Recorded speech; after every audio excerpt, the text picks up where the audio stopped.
Boa noite, amigos do The Dealers Podcast. Mais uma vez aqui com vocês e toda semana no ar, às terças-feiras, 18 horas, com um novo capítulo. Um novo capítulo da história automotiva do Brasil e do mundo. Sempre com convidados especiais. Aliás, eu tenho que ler aqui, o currículo do meu amigo aqui, convidado, é muito extenso. E eu vou ter que usar uma colinha.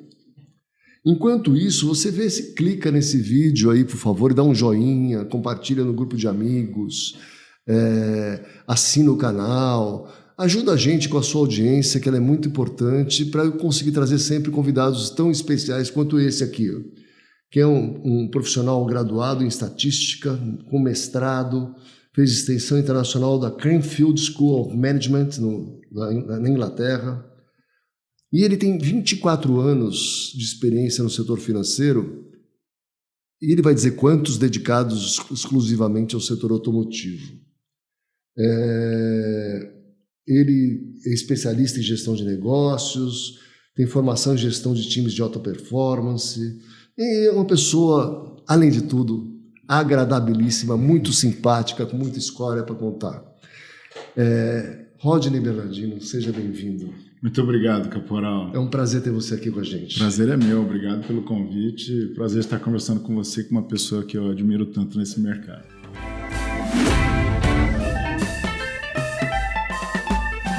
Que isso, é recíproco. Muito bom, muito bom. Rodney, você vai ter que contar como é que você entrou nesse mercado, né? Qual é a sua história? Você foi diretor do Itaú há muitos anos, né? E tal, mas como é que começou?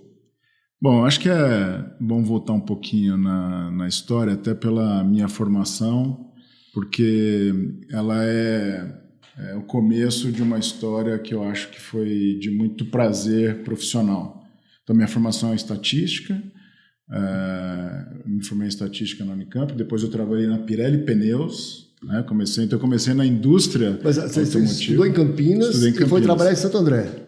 Não, a Pirelli Campinas em Campinas. Tinha Pirelli Campinas, porque a fábrica tinha uma fábrica em Santo André. Sim, né? Tem fábrica em Santo André, mas tem fábrica em Campinas, fábrica de pneus em Campinas. Perfeito. Eu comecei lá e naquela época, controle estatístico de processo era uma metodologia muito nova, estava nascendo no Brasil e eu explorei muito isso. Então eu comecei a minha carreira trabalhando com dados estatísticos na indústria automotiva. Que legal. Então esse foi meu início aqui da minha carreira profissional pós-universidade e já entrando no setor automotivo. Então foi uma experiência extraordinária, foram 5 anos de Pirelli.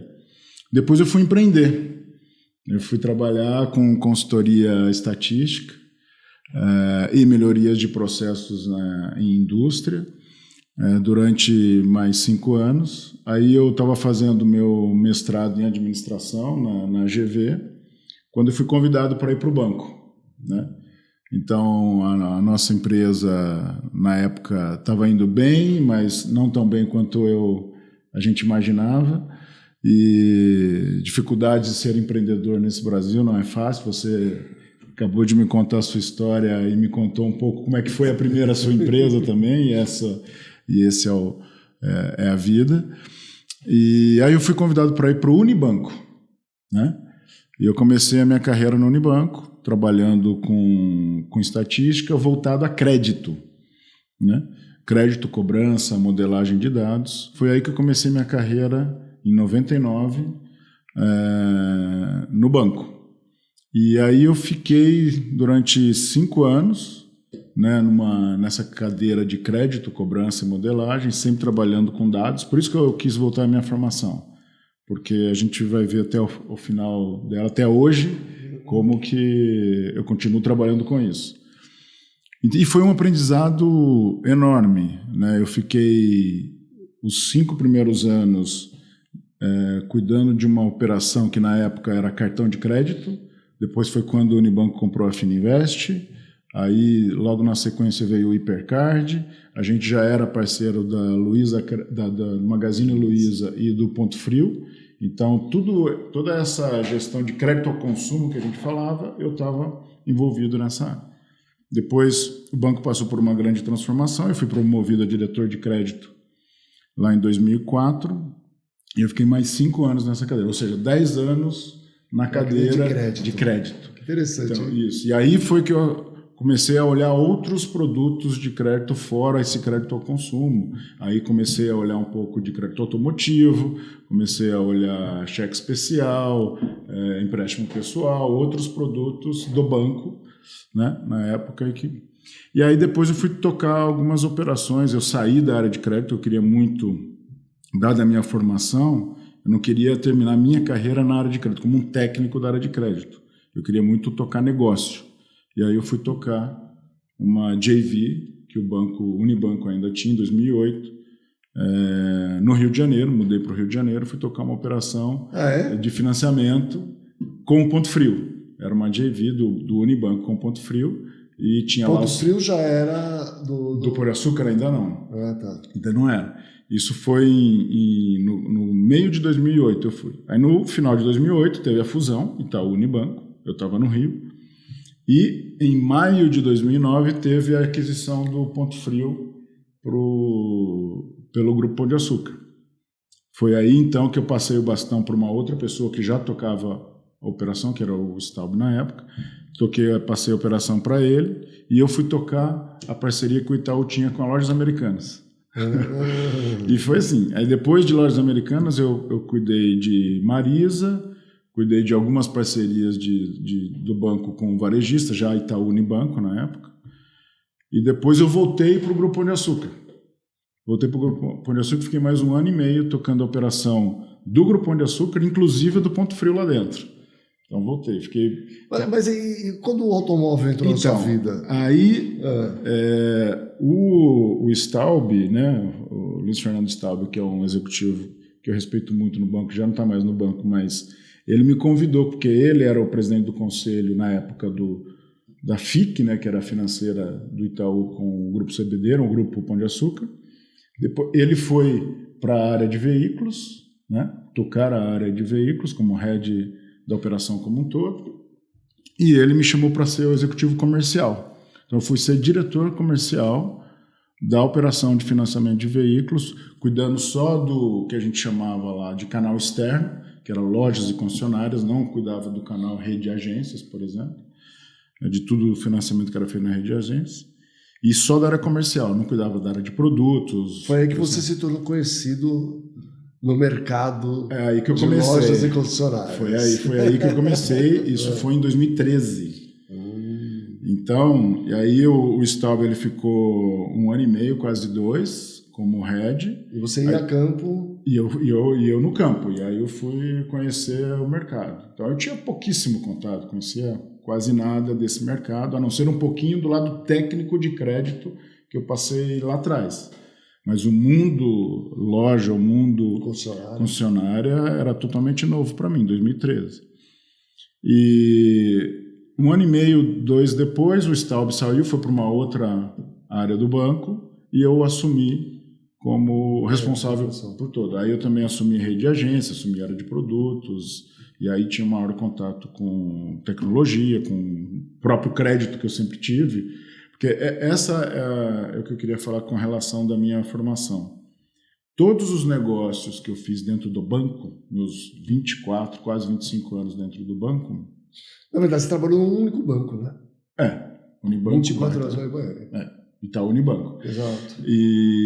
Mas todos esses anos, em todas as áreas que eu trabalhei, seja crédito, negócio de cartões e depois veículos, baseado em dados, baseado em crédito, baseado em estatística, baseado em estudos analíticos profundos, né, que você precisa ter muito domínio dessa área. Então, esta minha formação... Te ajudou muito. Ajudou demais. E mais do que isso, eu tenho prazer em fazer isso. Que legal. Então, eu posso dizer que a minha carreira profissional não só foi bem sucedida do ponto de vista de crescimento profissional e reconhecimento, mas também eu fui feliz nessa trajetória, né? É isso que eu... Que bacana, que bacana. Então, aí você ficou de 2013 a 2024... 2023. 23, 10 anos. 10 anos. 10 anos cuidando só de veículos. Essa foi minha vida Só Só é ótimo. 10 anos cuidando de veículos. E aí você pegou você pegou o auge, 2013 a gente ainda estava no auge, né? Onde vendia aí mais de 3 milhões de veículos por ano. E a derrocada da Dilma logo em seguida, né, que a gente teve 15, 16, né? 15, 16 até o impeachment, duas maiores recessões da história, né? Exato. Vamos falar de hoje então, porque assim, como é que você está vendo esse mercado assim, uma taxa de quase 15%, mas continua vendendo? Porque o Brasil sempre me surpreende. Vou te contar uma história que eu tinha loja de carro, tive concessionária, tive loja de carro. Na minha época de loja de carro, tinha uma loja de carro numa rua de Santos, que tinha bastante loja. E era a Pedro Lessa. Né? Quem pensou que foi Carvalho de Mendonça não era na Pedro Lessa, tinha bastante loja. A minha loja era de moto e carro. Passava um cara todo dia de moto, final da tarde, para trocar dólar. O cara vinha com uma maletinha atrás, um baúzinho, cheio de dólar. Parava, trocava e tudo mais. Eu pensei que a gente vivia uma Argentina na época, né? Naquela época. Na época da Argentina também que tinha 5 tipos de dólar diferentes, etc. E quem não dolarizasse o estoque achava que estava ganhando dinheiro e ficava comendo o estoque. Né? Ele descobria que estava com 10 carros num dia, no outro dia estava com 8, no dia com 7, depois e ia embora. Então era uma loucura. Quando eu falo que é isso, porque a gente brincava, até veio o cara da massa, veio trazer a massa aí. Era o cara do dólar, era o doleiro que passava lá em todas as lojas, já fazia. É legal que não tinha muito assalto, pelo jeito, né, na época. Eu nem me lembro de assalto na época. Mas o mercado não parava. E eu acho muito engraçado que esse ano a gente continua crescendo na venda de veículos, né? Mesmo com a taxa de juros altíssima. Uma das mais altas do mundo. E mesmo assim se vende financiado. Qual é a explicação? Hoje eu poderia dizer que tem muito dinheiro na economia. E de onde vem tanto dinheiro? O Brasil nunca sabe? Arrecadou tanto? Nunca faturou tanto? E mais, né? Assim, o nível de desemprego é bem baixo no Brasil. Pode-se dizer que no Brasil está quase no pleno emprego. Então isso é muito relevante. O salário médio está alto, maior da história, e continua crescendo. Então a renda média brasileira está crescendo e muita gente empregada, e até o emprego formal vem crescendo. Então o índice de confiança do consumidor é alto? É alto, você tem dinheiro na economia, você tem o governo com um certo assistencialismo alimentando esse mercado consumidor. Né? Então, de um lado... As bets tirando uma parte... Então você tem isso, obviamente gera inflação, porque tem o consumo está maior, né, do que a oferta. Então a gente tem um hiato claro aqui acontecendo, gera inflação, e inflação mais alta você tem que aumentar a taxa de juros para conter inflação, e por consequência... Mas não contém. Porque assim, a venda continua subindo. Então, no financiamento de veículos ou na venda de veículos, você vê crescendo, mas vai crescer menos do que cresceu nos últimos anos e menos do que poderia, né? Isso a gente vai ver, porque vai apertar o bolso do consumidor. Inflação mais alta, taxa de juros mais alta, compromete renda.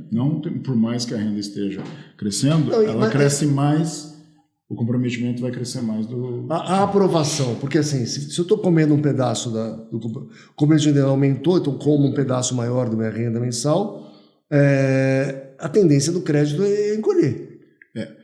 Aqui tem um ponto relevante. Eu acho que o mercado...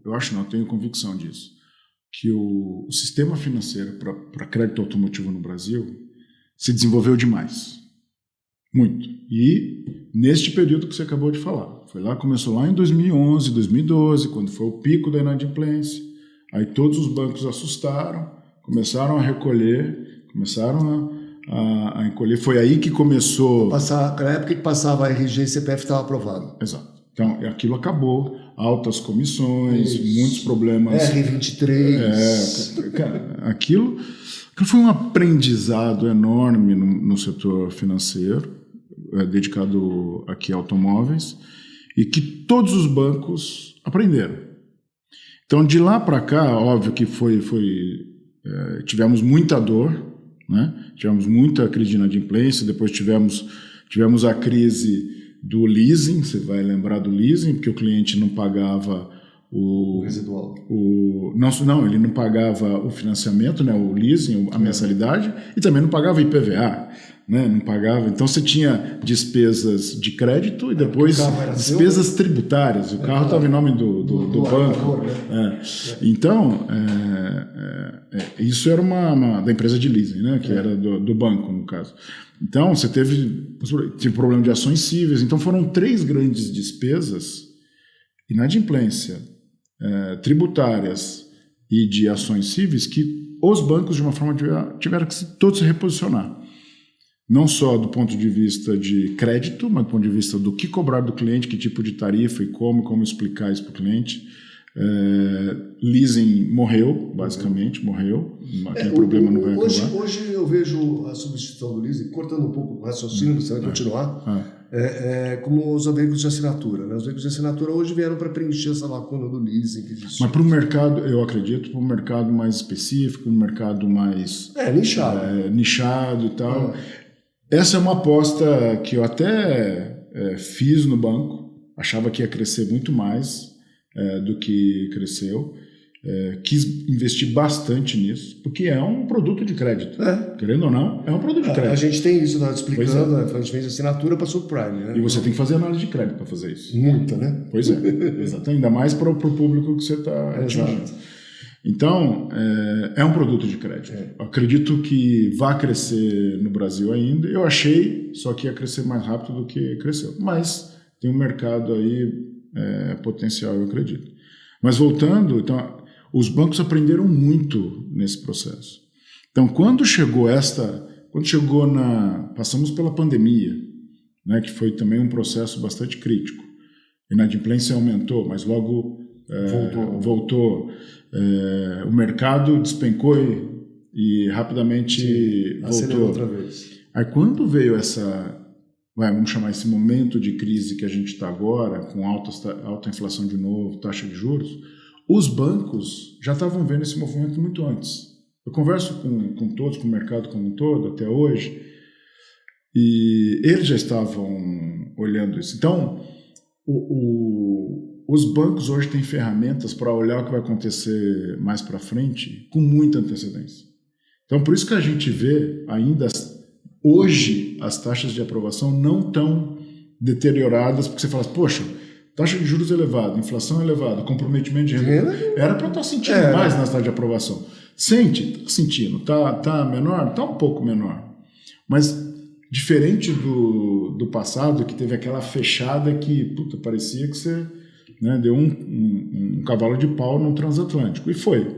Agora não. Agora, como os ajustes eles são mais finos, como você consegue ter mais domínio sobre o que está acontecendo, e grande parte dos bancos que hoje estão aí oferecem crédito para o setor automotivo, eles têm modelos econômicos de previsão e que impactam os seus modelos de crédito muito mais ajustados. Então, e todos aprenderam, né? Todos aprenderam e esta lição, eu acho que permaneceu no Brasil. Vai ser muito difícil, né? A gente vê uma nova crise de crédito no setor automotivo no Brasil. Não acredito, porque aquela lição do passado foi muito bem Mas você não tem aprendida. aquele lance assim, se você aprova, eu também aprovo? Eu estou generalizando aqui, mas existe No passado, sim. No passado, não tenho dúvida. Hoje não mais. Hoje não. Hoje você vê bancos escolhendo os seus mercados de uma forma muito clara. Muito clara. Separando já o que vai entender. Assim, onde que faz mais sentido para eu atuar? Onde que eu gero mais rentabilidade? Onde eu tenho mais segurança? Onde... tem novos bancos operando, alguns novos bancos entraram neste mercado, né? Alguns que já estavam há bastante tempo, ou até operando subprime, então estão crescendo, Você pega, vou dar um exemplo aqui, o banco que eu estava falando é C6, mas o Omni crescendo, o Daicoval crescendo, que não são bancos, alguns são tradicionais, têm bastante tempo no mercado, mas não são tão conhecidos assim, né? Eu acho que o Brasil é um país sui generis. Mas esses bancos, 2 comentários sobre esses bancos. Primeiro, que alguns deles são bastante nichados e conhecem muito o mercado que atua. Esse é um primeiro ponto. O segundo é que são pessoas experientes, que conhecem esse mercado. Não são pessoas que não viveram essa transição que eu acabei de falar. Entendi. Então, essas operações são tocadas por pessoas que conhecem o mercado, que sabem, que aprenderam junto, que viveram, que passaram pela mesma dor. Então, por isso que elas já entram acertando. Vai. Claro, tem ajustes, filhos. Sempre, né? Não tem como acertar sempre. Mas eu vejo, por exemplo, bancos que eram muito fortes, por exemplo, no setor de concessionárias, mas que estão se reposicionando porque há um espaço que os bancos das montadoras estão ocupando tanto e está sobrando pouca, vamos dizer ali, pouca coisa boa para ser explorada, né? Pouca qualidade para ser explorada. Fica virando terceira ficha. Né? Que eu falei, tá bom, se é assim o jogo, eu vou me reposicionar, vou sair daqui e vou para um mercado que é mais conhecido, que é mais seguro, ou pode até ser um pouco mais arriscado, mas é melhor precificado, eu consigo ter mais rentabilidade. Então, ou trabalhar nisso, que nem você falou, porque eu vi um banco fazendo isso outro dia, uma parceria concessionária com carros com ticket de 1 milhão.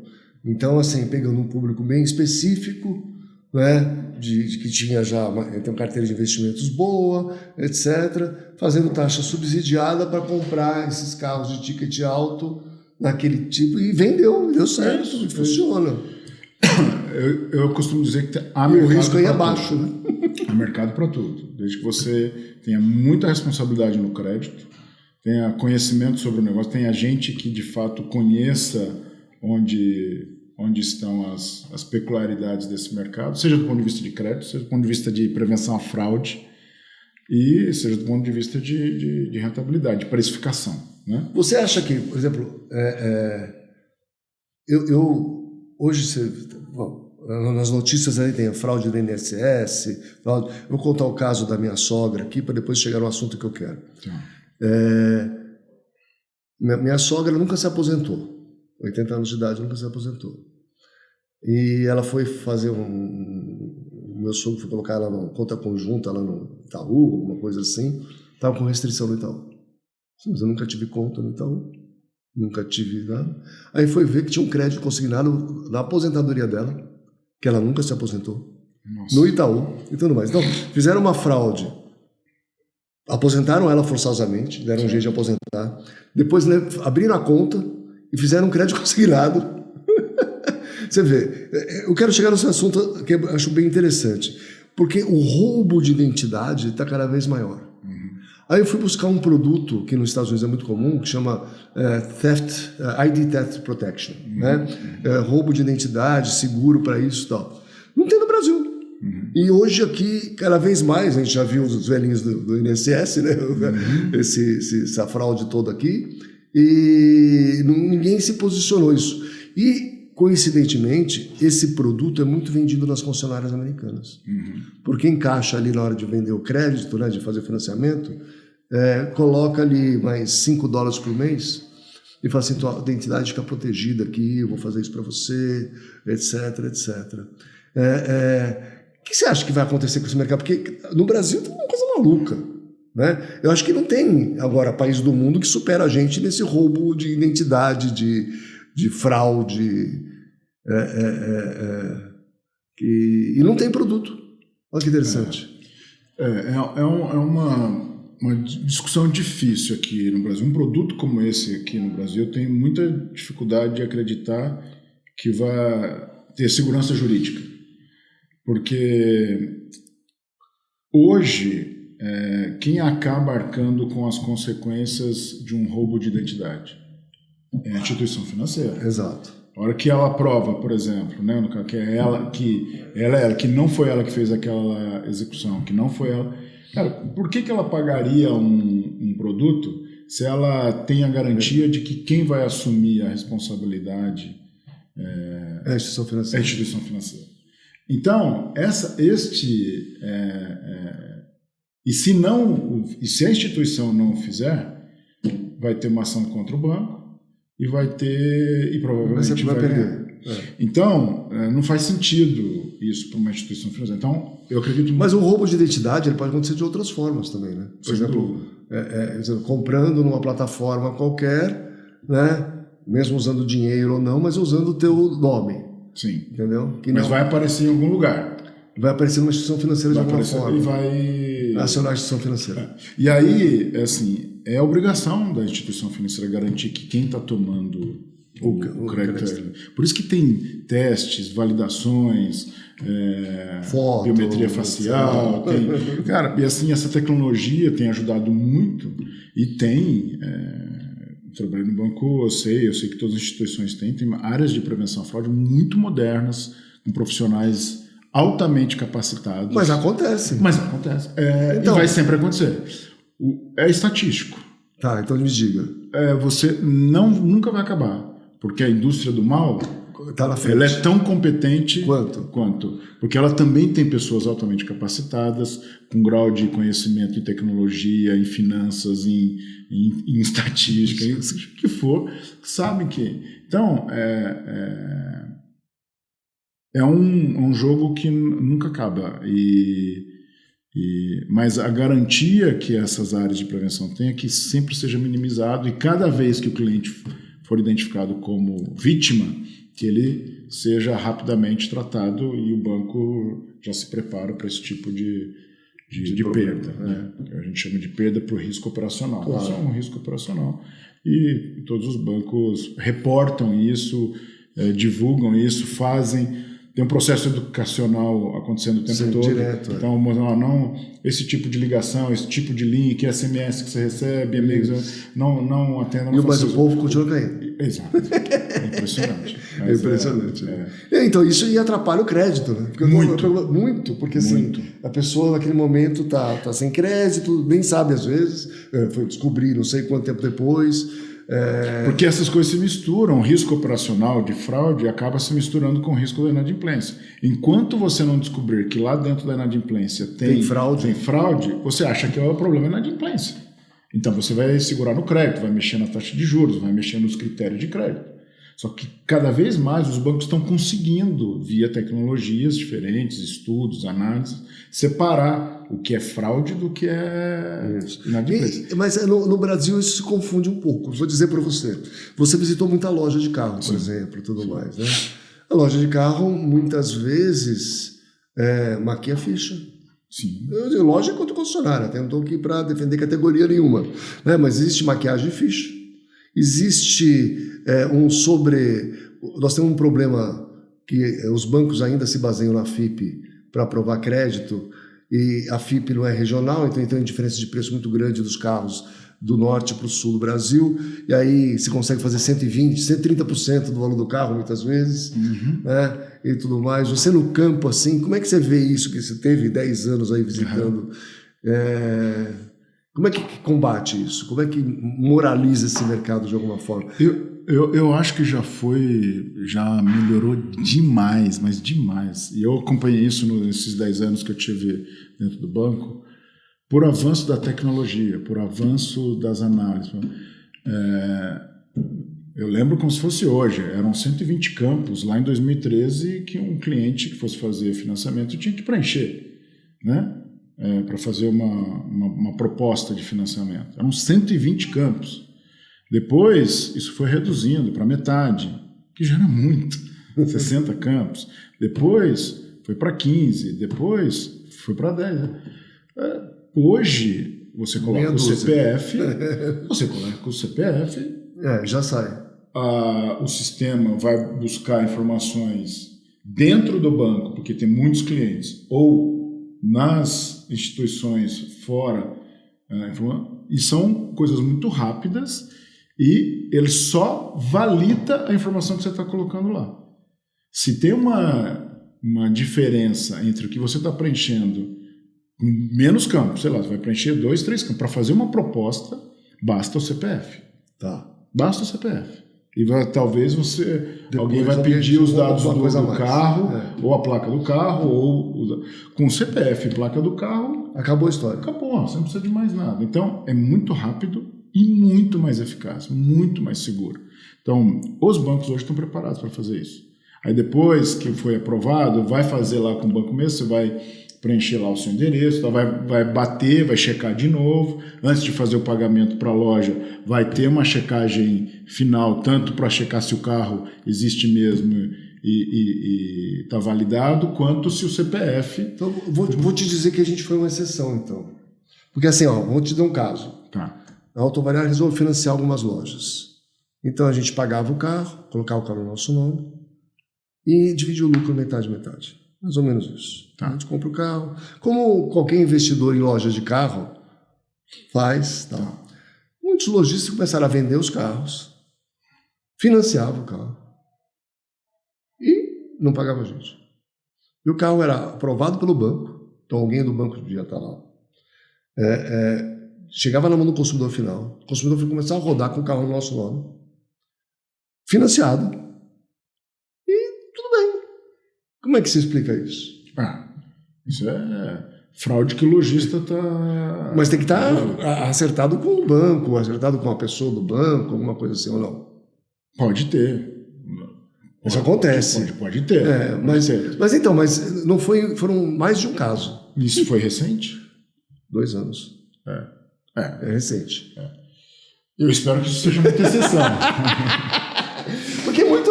Não, e o pior é que a gente ligava para o cliente, isso é pitoresco, ligava para o cliente e falava assim, meu senhor, o carro não está no seu nome. O senhor comprou o carro. O senhor não se preocupa em colocar o carro no seu nome? Então o cliente também estava macumunado, tá? Então, isso que eu ia falar. Assim, quando... de novo, volta no assunto da fraude que a gente acabou de falar. Não vai acabar nunca. Porque a indústria do mal, ela é... mas você pega um caso que saiu recentemente aqui de um outro lojista na região do ABC, que remontava carro. Ele deu um golpe em 5 carros na gente. Ele comprava muito no Autovaliar, em uma época que estava liberado para vender no Autovaliar, os carros que ele vendia não tinham documento. Certo. Porque ele remontava o financiamento. Certo. Remontar financiamento. É possível ainda, isso é recente. Então, mas deixa eu falar. Porque, assim, como é que consegue? Tudo isso que eu falei aqui de prevenção à fraude é para combater o que a gente chama de falsidade ideológica. Okay. É alguém usando o seu CPF, se fazendo pelo caporal, mas não é você que está fazendo isso. A fraude. Roubo de identidade. Tá? É roubo de identidade. Então, para isto que eu falei todo esse discurso aqui da prevenção à fraude. Agora, quando é autofraude, né, é você mesmo, com os seus dados, com a intenção de fazer fraude. Tá. Aí é mais difícil pegar. Porque validou, é o caporal comprando? O caporal comprando. O caporal tem crédito? Tem crédito. Mas você está com a má intenção de usar aquele carro, não pagar, fazer... Né? E precisa, às vezes, montar uma quadrilhinha, né? E aí pode até ter conivência até dentro da instituição. Eu liguei na instituição na época, sabia? Isso acontece. Eu falei assim, como é que vocês aprovaram o financiamento e nunca pediram o documento transferido? Me mostra o documento que tem ali a averbação para a instituição financeira. Não tem. Esta é uma avaliação que os bancos ficam fazendo o tempo todo. O banco não avalia, isso é um bom ponto. O banco não avalia só o cliente, a loja, porque é isso. Tem Teve uma época que a gente não conseguia separar a loja boa da loja ruim. Essa é outra evolução que os bancos fizeram. Hoje os bancos conseguem classificar, isso, né? Dar um rating para cada loja. Isso é muito bacana. Isso é uma escoragem para a loja. Uma escoragem para a loja. Então você escora o cliente que está comprando e você escora a loja. E a combinação dessas duas coisas, é muito poderosa. Não significa que não vai acontecer. Vai ter, sempre, estatístico, como eu falei. Mas é muito poderoso isso. E quando tem a autofraude, aí é mais difícil. Então é o próprio cliente falando. E se o lojista também quer junto, e se alguém de dentro da instituição também, aí é muito mais difícil. Então uma das coisas que o banco também faz é investigar 100% da sua força de vendas ou da sua força interna, dos seus para ver se não tem mau comportamento também. Entendi. Porque o fraudador ele tenta convencer pessoas internas das instituições a passarem informações, né? Eles compram ou tentam comprar algumas pessoas. Sim. E pode ter gente... Esse é um ponto bom. É muito interessante essa força de campo que os bancos têm, alguns tinham. Você no Itaú, né, reduziu uma época bastante, mas os bancos hoje têm 500, 1.000 pessoas a campo visitando loja de concessionária. Né? Isso não vai mudar? Não vai acabar? É o Margarida que fala, não é isso? Margarida? Você conhece essa história? Não, o cara porque vai com a pastinha, o promotor de vendas, o promotor do banco, que visita lá, né, oferecendo lá o crédito, etc, etc. Como é que você vê isso? Porque assim, eu lembro que o Itaú, uma época, deu uma reduzida nisso, né? Assim, diminuiu bastante essa força no campo. Porque tem gente que tem mais de 1.000 pessoas aí visitando e tal. É muito interessante. Como é que funciona? Isso aqui é uma boa história, assim, vale a pena voltar um pouquinho.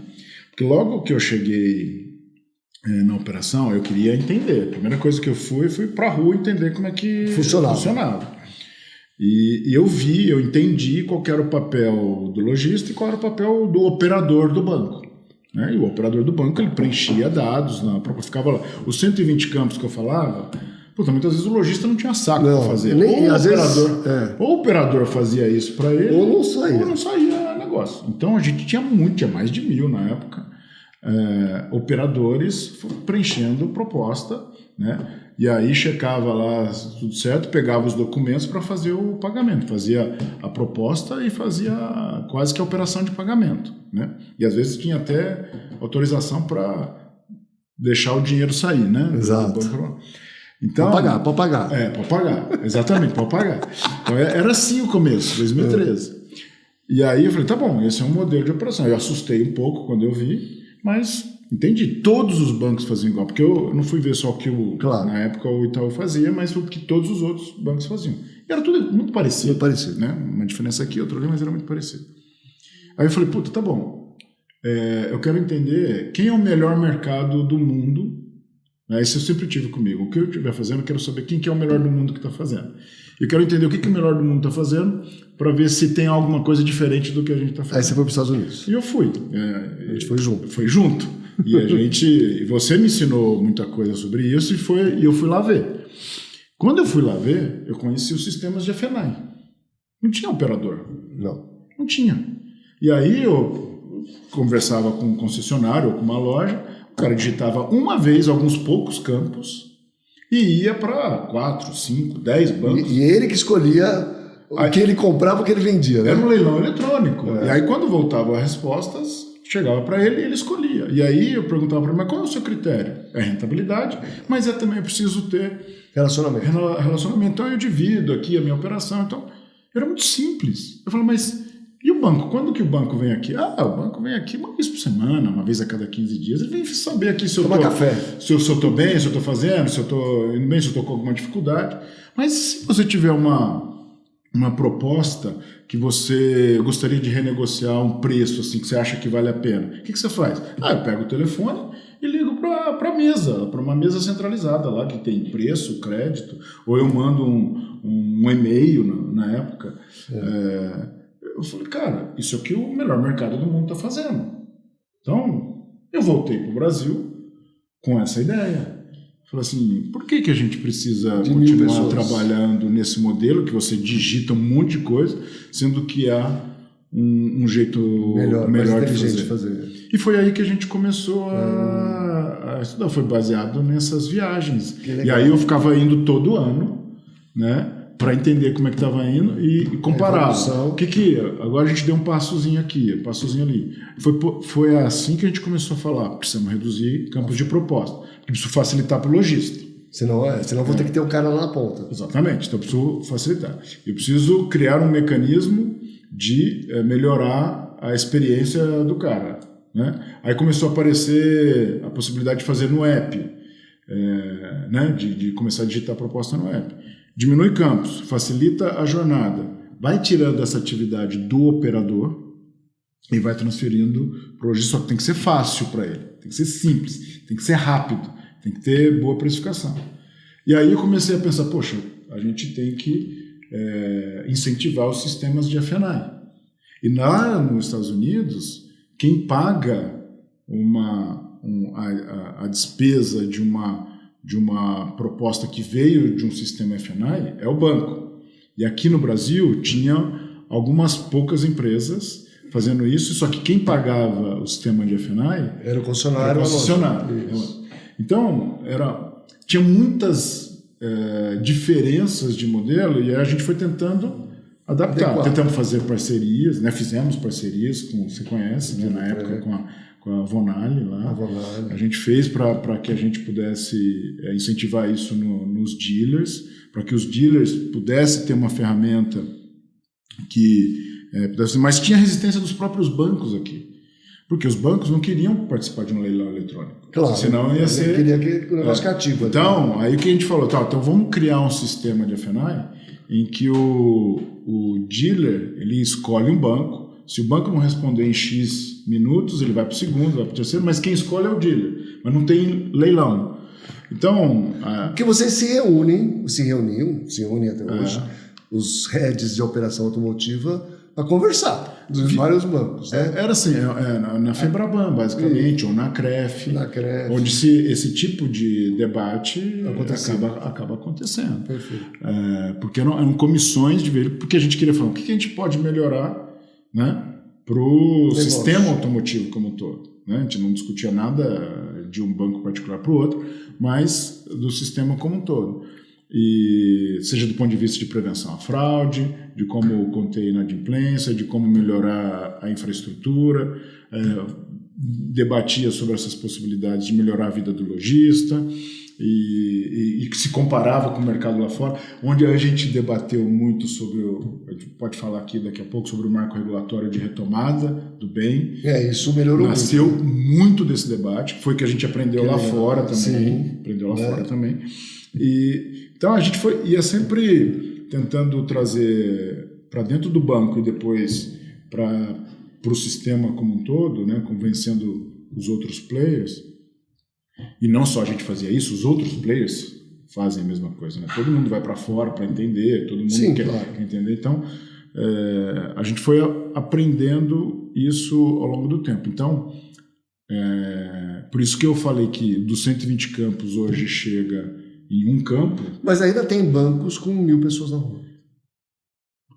Aí eu acho que menos para uma atividade operacional e muito mais hoje para uma atividade comercial. Promocional. Então vai lá falar de produtos, de serviços. Os bancos eles não fazem mais só financiamento de veículos. Então, pegar esse ponto, interessantíssimo. Porque eu tive num evento de marketplaces automotivos recentemente, semana passada, na Europa. Né? E existem bancos ou marketplaces automotivos cujo o investidor principal é um banco. Né? Mas nada como no Brasil. No Brasil é uma... Por que você acha que assim, eu tenho que ter um portal? Né? Começa assim, então agora o portal que a gente vai ter. Né? Tem algum para vender ainda, para comprar, vamos fazer do zero? Então, isso é muito impressionante. Nunca...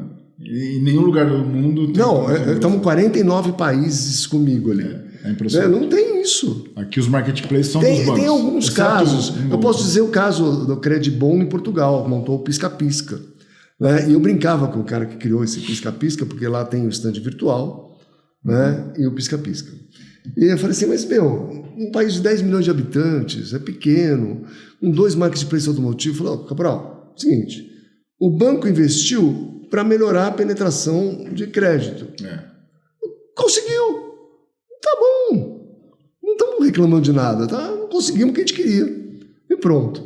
Você acha que é tão relevante você ter um marketplace hoje para aumentar? Porque você via campo, você tem 1.000 pessoas às vezes visitando, você investe em tecnologia para cacete para poder, na hora ali, aprovar o crédito com forma simples para o próprio lojista, concessionário, etc. Tá, mas eu tenho que ter um marketplace.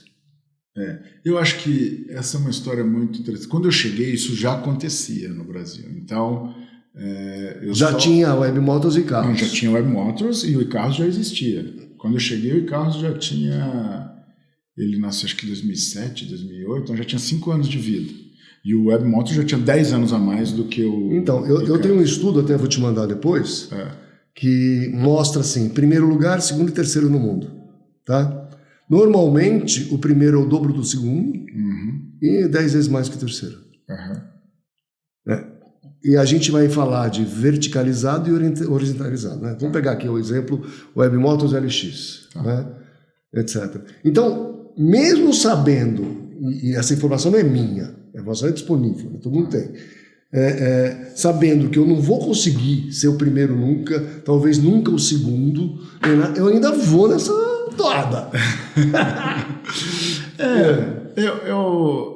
É engraçado, né? Hoje, eu acho que o banco não faria um movimento como esse. Porque é muito dinheiro.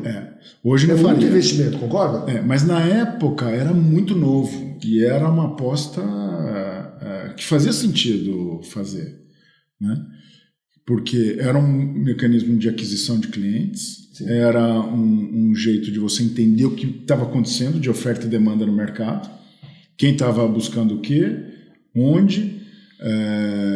Modelos de precificação. Exatamente, preço de carro é uma fonte valiosíssima para você saber e começar a fazer.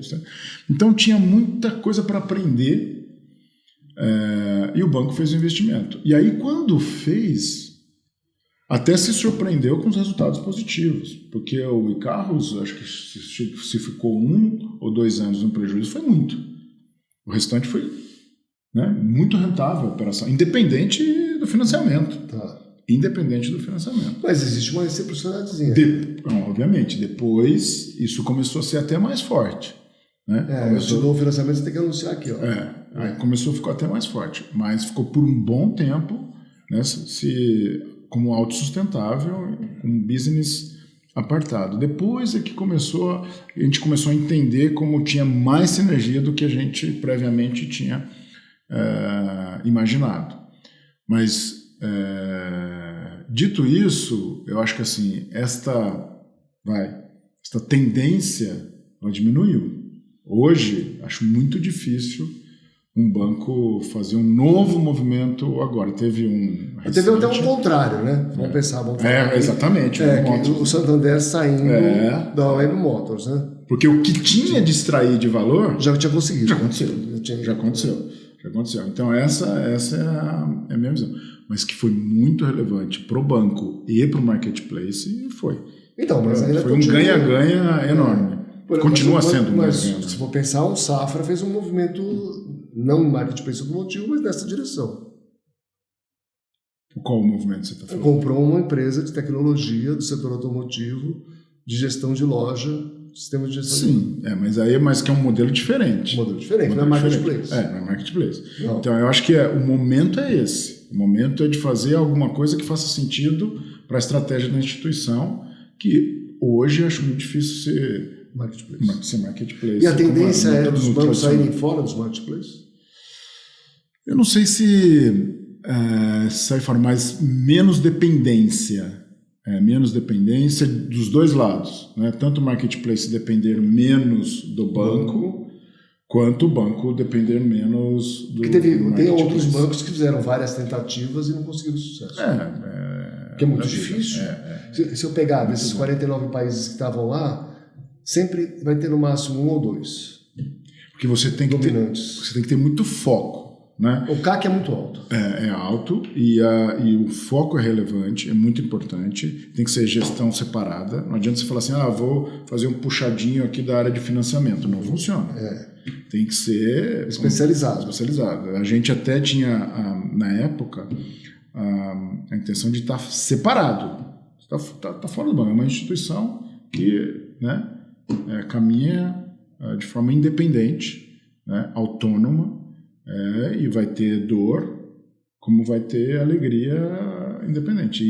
E aí depois a gente vai se aproximando e juntando. Mas tem que ser autossustentável. Essa foi a filosofia. Tem que ser autossustentável. Sustentável, que o banco colocou lá atrás. E foi, durante muito tempo, de muito sucesso.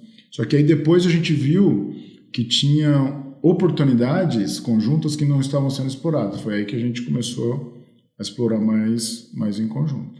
Então, porque vai a mesma pessoa visitar o cliente, né? O funcionário. Então, aí voltando ao papel da pessoa que está na rua, né? Desculpa. O papel da pessoa que está na rua passou a ser mais comercial. E aí ele vai falar de financiamento, ele vai falar do marketplace, ele vai falar de seguro, ele vai falar de consórcio. Né? Então ele começou a ter um portfólio de produtos e serviços para oferecer. Vai falar de floor plan, né? Para oferecer para a loja. Você percebe que é um outro perfil de pessoa, de profissional? Não é um operador que digita a proposta e faz pagamento. O outro é um vendedor, um cara comercial que tem um portfólio de produtos e serviços para falar com o lojista. E que tem que saber o momento certo, para saber do que o cara está precisando. Então tem que ler bem a necessidade do lojista e oferecer o produto. Vou dar minha modesta opinião a respeito, porque assim, quando você tem um leque, aconteceu comigo várias vezes, um leque de produtos grande, você vai escolher o que dá maior comissão e é mais fácil de vender. Porque assim, o que ajuda a bater ponto lá. Que todo mundo tenta amarrar tudo de alguma forma, etc. Mas é bem difícil isso. É muito difícil. O cara ser especialista em tudo, entender a dor do cliente para oferecer a melhor solução para ele. Porque ele está vinculado ali ao bolso, à meta, a não sei o quê. Então, é bem complicado isso, né? Mas, sem dúvida, mas vamos pensar aqui, pegar o exemplo do profissional do concessionário com quem eu conversei lá nos Estados Unidos, que perguntei para ele como que ele gerenciava, né, com qual banco trabalhar. E ele falava assim, pela rentabilidade, primeiro critério, mas dependendo do volume que eu já atingi, eu vou para outro, porque eu preciso manter relacionamento com todos. O nosso comercial, na época, a gente fazia a mesma coisa. Ele falava assim, olha, a sua remuneração variável é baseada aqui num score. O que é esse score? Tem uma parte de financiamento, uma parte de seguro, uma parte que todo mundo faz. Então, é um equilíbrio. Não adianta ele ser só bom, porque se ele fizer só o financiamento, ele não vai ter o dinheiro dele no bolso. Claro. Então, esta gestão... Mas ele acaba empurrando outras coisinhas que às vezes o cliente não precisa para manter o score dele. É natural. Isso é da vida. Natural, é da vida. Isso é ser humano, não é nem questão de ser o ser humano. Isso aí. Não, acontece incentivos. E a gente ficava monitorando. E puxando mais de um lado e puxando de outro e balanceando. Porque a gente também conversava com o lojista. Né? Então a gente escutava o cliente. Né? Tinha que identificar onde que estava tendo essa Vou pegar um gancho numa palavrinha que você falou aqui que está mudando no mercado. Forplan.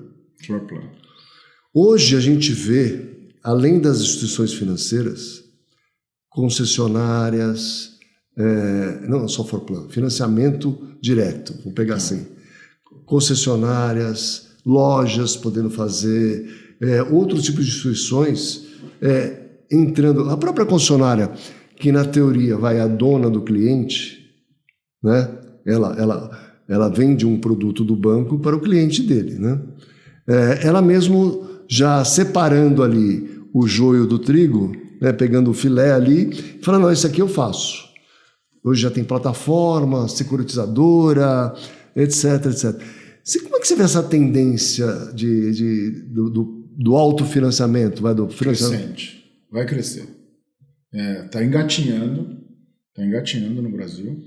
Já tem algumas empresas, né, oferecendo serviço, e isso, ainda bem, no Brasil, o Banco Central ele tem um papel super relevante de diminuir a concentração, então de facilitar o processo regulatório para que essas empresas apareçam. Então tem surgido, né? Porque, voltando no ponto, interrompi, já foi, perdão, peço desculpas. Não, sem problema. Mas é assim, quando você foi para os Estados Unidos e viu tudo aquilo, você viu que aqui era extremamente concentrado em meia dúzia, 10 bancos, seja lá o que for. Quando você vê lá, você tem 40 mil. Na mesma loja, o cara tinha acesso a 40 bancos. Exato. Muito diferente, né? Então, você acha a tendência aqui isso acontecer? Ou o próprio autofinanciamento, ou seja, concessionário? Não. Porque, eu vou dar um exemplo, South Florida Toyota, fica em Doral. O proprietário lá tinha lá $30 milhões, que ele fazia buy here, pay here. Isso eu conheci essa operação. Então, mas na concessionária. Na concessionária, Isso. Então ele tinha lá apartado um dinheirinho dele, que ele financiava os carros. Aí voltar no marco regulatório lá de pegar os carros de volta, né? Eu participei de uma retomada. Foi muito interessante. Lá ou aqui? Lá. Eu estava na concessionária, eu prestava serviço para essa concessionária. E o gerente geral me chamou, disse: Cabral, vamos ali buscar uns carros?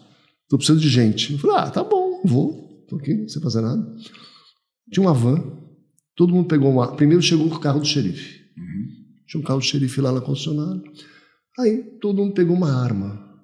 Eu falei: mas eu não tenho arma, gente. Nem quero atirar nada aqui. Não, fica tranquilo. Entra aqui na van. Todo mundo armado. Entraram na van e fomos uma locadora de um cidadão venezuelano lá. Aí tinha um quadro de chaves, com todas as chaves dos carros que estavam no pátio. O pessoal foi pegando chave. E o cara falou assim: não, mas esse eu paguei. Eu falei: depois você vai resolver lá na concessionária. Aí esvaziou a van, entrou todo mundo nos carros, eu peguei um também, e fomos para a concessionária. Aí chegou na concessionária lá, o xerife já estava esperando, fizeram a listinha, não sei o que, e ficou resolvido. Eu falei assim: como assim? Caramba, esse é novo. O cara chegou lá com um papelzinho, né, já autorizando, já tinha uma autorização para buscar os carros, óbvio, né? Mas foi lá buscar. Você tem reality show hoje, os caras iam buscar carro na casa das pessoas. Né? E foi fazer a retomada assim. Isso facilita muito o crédito. Concorda? Sem dúvida, processo de retomada. Facilita muito o crédito. Agora, quando você faz, voltando no autofinanciamento, né? Você não vai ter a concessionária que fez o financiamento. Ninguém vai sair numa van armado, vai buscar... Eu acho que tem 2 pontos aqui super relevantes na sua fala. Uma, eu vou falar do autofinanciamento aqui do próprio concessionário, e o outro é a busca e apreensão de veículos inadimplentes, né, de veículos de clientes inadimplentes. Então, vou voltar aqui primeiro ao autofinanciamento. Então, como surgiram essas startups, essas fintechs, né, e o Banco Central facilitou, surgiu um conceito no Brasil interessante que está crescendo, que é chamado de Bank as a Service. Isso. Né? Então, essas plataformas estão oferecendo para os concessionários, grupos de concessionários, falar assim: olha, você quer ter a sua financeira própria, entre aspas, né? Eu tenho a plataforma. Você não precisa fazer a análise de crédito, você não precisa fazer a operação de cobrança dos clientes, você não precisa fazer busca e retomada, quem vai fazer aqui tudo sou eu. E quem vai controlar o risco da sua carteira vai ser você vai participar do processo de crédito. Então, essas plataformas começaram a surgir, estão surgindo no Brasil, e alguns poucos dealers ainda, né, principalmente grandes grupos, começaram a olhar e falar assim: poxa, tem uma base de clientes aqui enorme. Exato. Eu tenho uma estrutura de F&I que é muito rentável para mim. Por que eu não pego um pedacinho disso para mim, né? Será que tem espaço para eu fazer aqui, pegando os melhores clientes, os melhores rates que já são antigos e tal, e começo a fazer. Então, isso está engatinhando no Brasil. E eu acho que pode ser uma tendência crescente, sim. Acho que tem espaço no Brasil, porque eu vou ser muito sincero, né? Assim, nos grupos, eu acho que isso é mais difícil em loja, mas em grandes grupos. Não, porque o capital também é limitado. Os grandes grupos, o capital é limitado. Ele não tem como emitir títulos a público aqui para captar dinheiro. Isso é complicadíssimo, né? Não é tão fácil aqui no Brasil. O cara tem que fazer IPO para conseguir isso. Mas então é o capital próprio que ele está botando ali. Não necessariamente. Não necessariamente. Quando você, dependendo da forma como você estruturar, você consegue fundos para investir. Exato. Você pode montar fundo e você vai captar no mercado. Porque tem capital interessado nisso. Tem gestora montando fundos para isso e tem investidor querendo investir nesse tipo de operação. Então, aí vai ter que fazer uma parceria com o fundo. Vai ter que fazer, né, para poder crescer. Ou faz um fundo próprio. A gente tem um Forplan hoje. Então, você pode captar, se você quiser. Você pode montar um FDIC e pode captar no mercado, se você quiser, né, alavancar. Exatamente. Ou você usa capital próprio. Então, essas possibilidades no mercado brasileiro existem. Então, o mercado de capitais no Brasil está engatinhando e vai explodir. Tem um mercado enorme aqui para... E a gente está aprendendo a lidar com finanças, né? De certa forma, o brasileiro nunca soube lidar com isso. Né? E nunca soube fazer cálculo de financiamento. Nunca, você sabe, desde o juro composto. Exato. É verdade, mas é um fato. Né? E hoje evoluiu muito, como você falou, né? Muita ferramenta... muito conhecimento muito até. Conhecimento. Achei muito bacana. E o que facilitou é a retomada. Aí eu vou falar da retomada.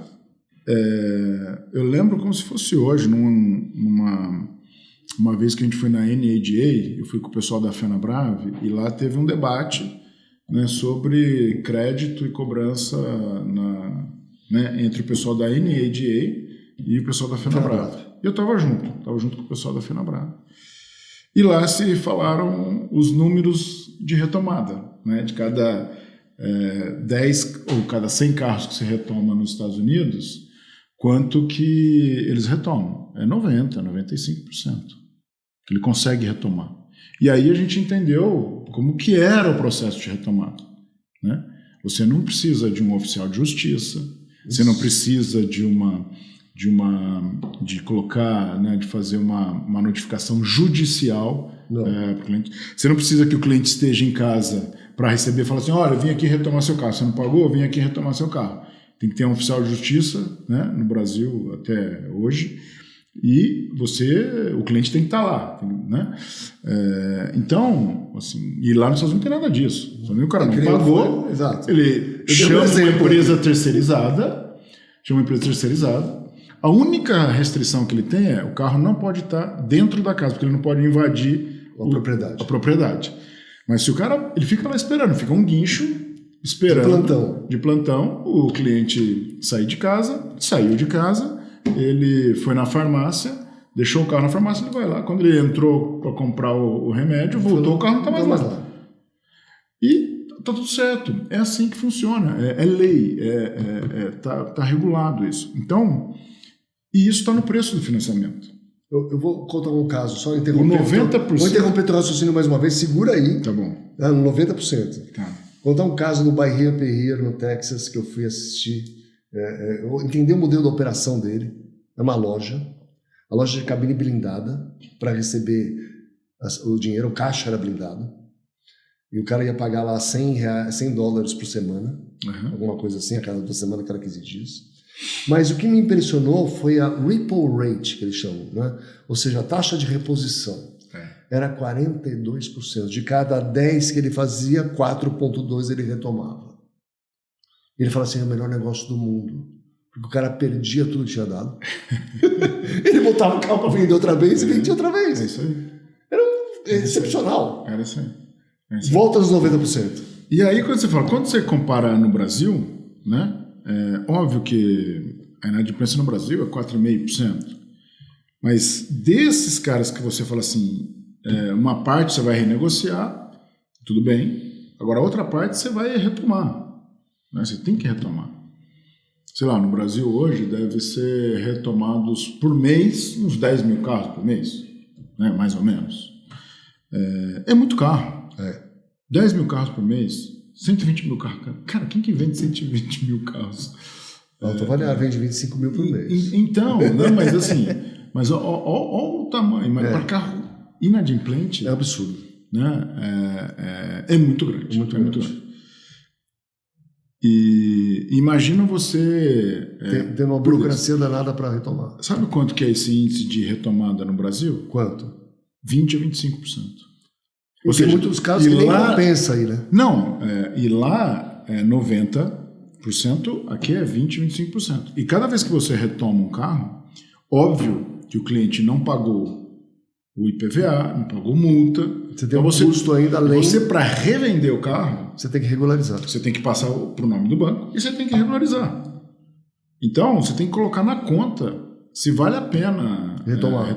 Porque você vê se tem multa, quanto vale o carro. Então, você tem que ter uma ideia de preço, da importância de preço de carro também no processo de retomada, né? E saber como vender, né? Tem leilão tradicional ou você vai criar um leilão próprio. que os bancos começaram a fazer isso também. Essa é outra conversa. Mas, então, por isso que quando a gente voltou, Febraban, mais Fenabrave, mais Anfávia, falaram assim, cara, a CREF, todo mundo começou a fazer, a gente precisa mudar esse processo de retomada no Brasil. Foi aí que começaram as primeiras conversas. Como é que está hoje? Agora foi aprovado. Isso, mas está funcionando?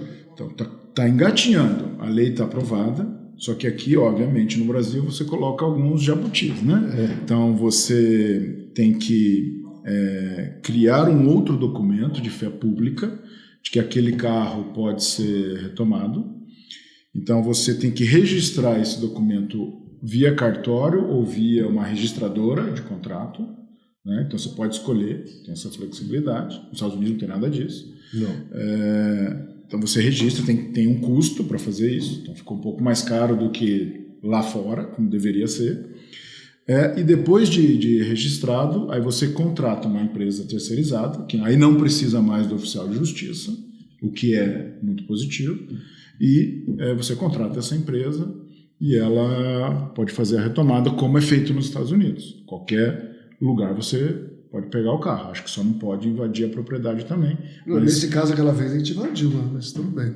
Mas aí era de uma locadora, né? Uma locadora. Aqui eu estou falando mais na pessoa. E o pessoal, o próprio americano disse que no sul da Flórida as leis são diferentes, dentro da própria Flórida. Você tem muitas leis estaduais lá que você tem que respeitar. Mas aqui é isso. Então, como que está hoje? Esse processo está funcionando, os bancos todos já testaram, então viu se funciona, então, e vão começar a virar a chave devagar. Eu acho que o ano de 26 vai ser um ano em que esse negócio vai explodir. Vai ser esse novo processo deve explodir. Vai facilitar muito. Vai facilitar. E eu acredito muito que vai melhorar o crédito. Vai melhorar crédito, vai melhorar financiamento vai tudo. Taxa tudo. Diminuir. Agora, ainda existe um problema. Qual? Que é localizar o carro. Então, uma coisa é você, dado que localizou, você retoma mais fácil. Então, mas hoje você não pode colocar um rastreador no carro, ou não pode? Pode, mas você tem que ter autorização do cliente. Na hora que ele faz o financiamento, eu aprovo se botar um rastreador. Você tem que botar. Porque eu vi... Não é um processo barato. Mas vai ficar cada vez mais barato. Né? Então, aí... Porque nessa loja, inclusive, tinha uma sala cheia de monitores que tinha um cara só rastreando o GPS. De novo, é da locadora, né? Não, nos Estados Unidos, né? Não, mas a locadora tinha ou a loja? A loja tinha. Ela colocava o rastreador. Tinha uma salinha, um cara, colocava o rastreador em tudo, entendeu? Aqui no Brasil tiveram algumas tentativas. Primeiro, era caro. Segundo, o cliente sabia e ele tirava. Então, esses dois problemas que você precisa resolver. Acho que vai evoluir. Ou os novos carros já vêm até com um rastreador. Então, no tempo, essas coisas se resolvem também. Mas para o estoque que está aí, né, alguma coisa precisa ser melhor solucionada, principalmente para usados, para a comercialização de usados. Então, muito bom. Pessoal, eu conversei aqui com o Rodney. Papo agradabilíssimo, muito obrigado por ter vindo. Eu que agradeço. Tem um presente para você. Que bacana. Um vinho italiano aqui para você. Que delícia. Para aproveitar aqui muito o obrigado dessa época. E eu sou apreciador de vinho, muito obrigado. É um prazer. Muito obrigado. Espero que você aprecie mesmo. Obrigado mesmo. Valeu. Prazer.